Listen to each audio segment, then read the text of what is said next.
Welcome everyone, my name is Eric Fivecoats with Wickham Weld.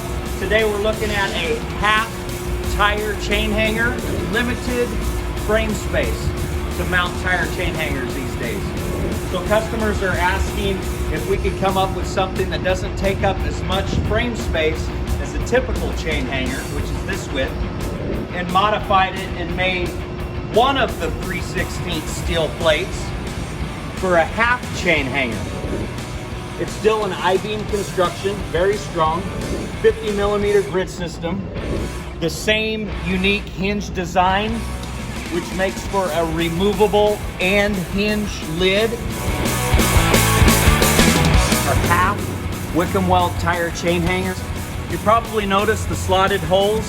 These slotted holes here are to mount a 3-hole mud flap. So this chain hanger can act as a mud flap hanger and a tire chain hanger in one. A couple of useful places that we found these half chain hangers used is behind the drive axles, hang the mud flap and the chains on the opposite side.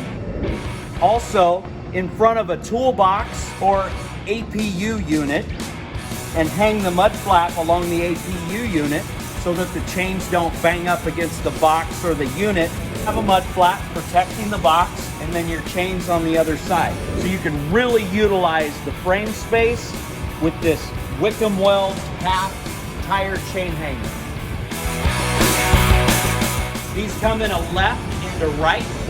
If you're interested in Wickham Weld Class 8 products, please give us a call, 360-695-2371, or see us on our website, www.wickhamweld.com, and find a dealer near you. Thanks for watching.